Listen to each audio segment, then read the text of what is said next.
Ele virou pro lado onde tinha a máquina de batimentos cardíacos. Ele falou, você sabe o que é isso aqui?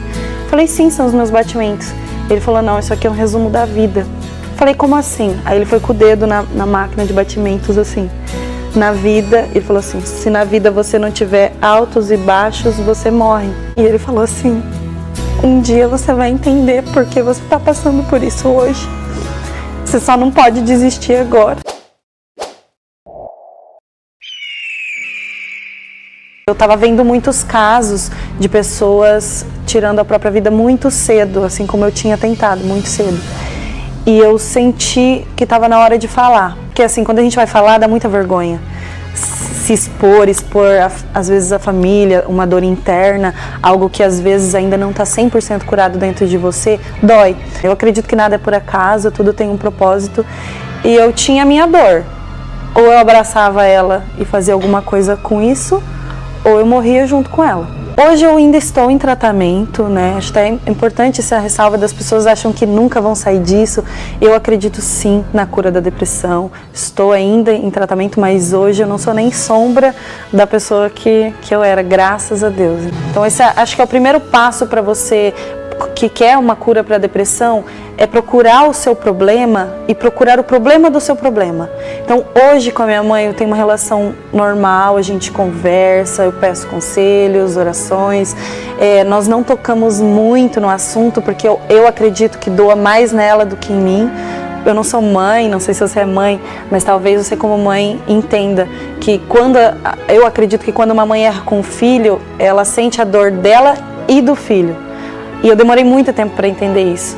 Então hoje eu perdoei a minha mãe e eu decidi pelo perdão porque eu entendi que esse não é uma dor que eu preciso mais carregar, eu já carreguei por muito tempo. E eu não sou Deus para julgar ela pro resto da vida por um erro, eu já errei muito mais com as pessoas do que eu aguentaria que elas errassem comigo. Então quando eu entendi que eu precisava perdoar a minha mãe para que a dor sumisse de dentro de mim, foi, acho que é a melhor coisa que eu fiz. Hoje a gente se dá muito bem. Eu lembro que as memórias mais fortes começaram aos 10 anos de idade. Então, com 10 anos, depois com 11 outras coisas que foram se agravando, que às vezes ao olhar dos pais é coisa simples de dia a dia, mas que tem um impacto muito forte na vida dos filhos. Então, umas palavras entravam aqui e começavam com aqueles pequenos pensamentos. Será que eu sou inútil mesmo? Poxa, não sei fazer nada, será mesmo que eu nunca vou ser ninguém na vida? E aí eu comecei com esses pensamentos, primeiro de que eu não era importante, não conseguia desenvolver, por mais que eu tentasse na escola, eu era uma criança muito inteligente e eu queria dar orgulho para os meus pais, então quando eu não tinha esse feedback, eu percebi que isso começou a se agravar. E aí, depois, ao longo do tempo, também tem o bullying na escola, que eu sofri muito bullying na escola, e uma falta de um porquê.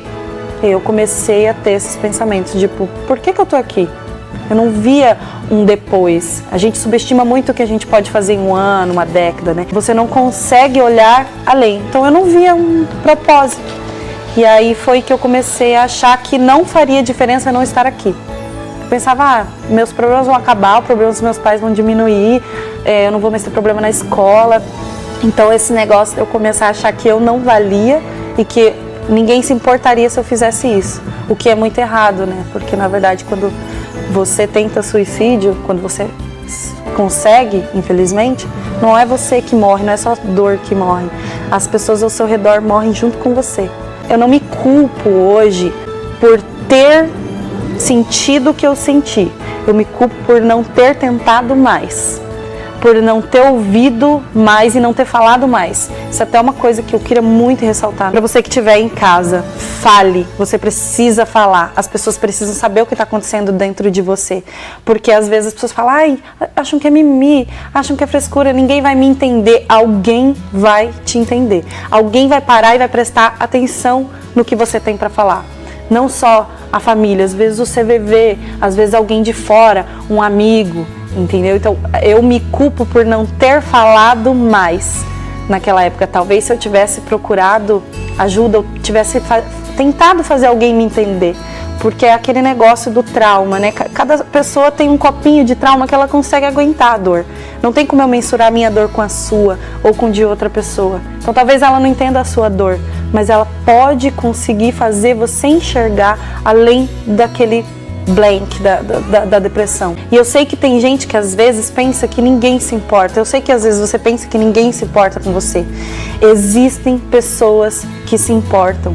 Procure essas pessoas. O mundo não virou as costas para você. O mundo não te esqueceu. A sua vida vale a pena sim. Então é isso, é procurar o primeiro contato. Eu, como não tinha ainda essa relação estabelecida com a minha mãe, o que me ajudou nesses 12 anos foram os meus amigos.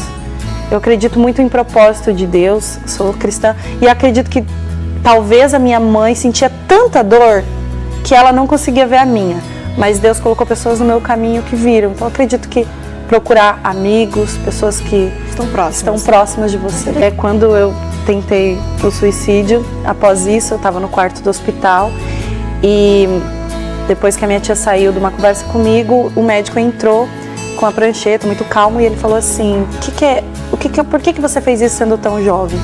E aí eu contei pra ele, falei: olha, se viver a sofrer, eu não quero mais viver, eu não vejo motivo de viver, eu não sei por que eu nasci.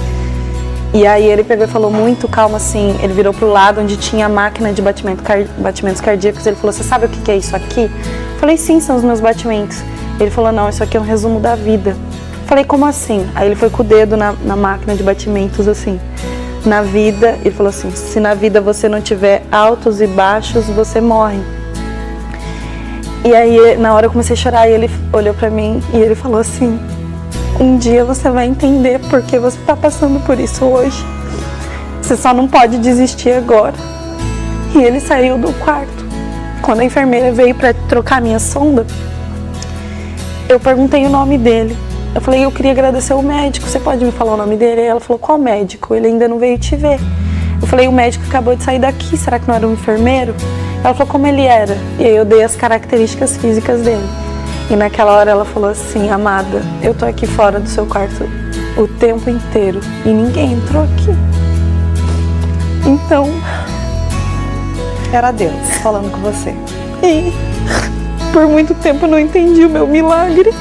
Eu não aceitava, porque a pessoa que tá com depressão, ela se sente tão inútil ao ponto de ela achar que até Deus não presta mais atenção nela. E hoje eu vivo da minha fé. O que me mantém aqui é o meu testemunho. É muito difícil, porque depois disso não ficou mais fácil, ficou mais difícil. Mas eu não queria mais desistir, eu entendi os altos e baixos. E eu entendi que é justamente pelo buraco da ferida que a luz entra na gente. Quando a gente se machuca e vai para o hospital e se rala, vamos supor, você precisa esfregar, você precisa lavar, aquilo dói, mas sara, é a única forma de sarar. E eu demorei muito tempo para entender e aceitar isso, e foi dentro de um retiro que eu revivi essa experiência e eu entendi quem tinha entrado no meu quarto. E eu tomei isso como um propósito de vida, de poder tentar levar um pouco de esperança para as pessoas que já não têm mais. E eu sei o que elas sentem. Eu choro quando eu vejo o vídeo, não porque é a minha história, mas porque eu vejo a história de milhares de outras pessoas que não falam. Os casos hoje, a maioria, eles não falam, não tem um diagnóstico, que eles não procuram ajuda. Então eu tomei isso como um propósito, e se salvar uma vida, já vale a pena. A gente está muito hoje, ó, na tela do celular, na tela do televisor, tem que olhar aqui, ó, no olho, olhe no olho, converse, abrace e reserve um tempo para essa pessoa. Se a pessoa quer um tempo, ela quer te ouvir. Essa é a melhor ajuda, a maior ajuda que você pode dar, e o amor. Muito obrigada. Quem quiser seguir você no Instagram, tirar dúvidas, conversar, porque você também conversa com as pessoas. Eu abro esse espaço para as pessoas que precisam, às vezes, se você quiser só desabafar ou pedir ajuda, eu não tenho a cura para nada, mas o meu ouvido tá aqui. Eu acredito que partilha salva vidas. Então, o meu Instagram, meu canal, que é Lismara? @Lismara Moreira.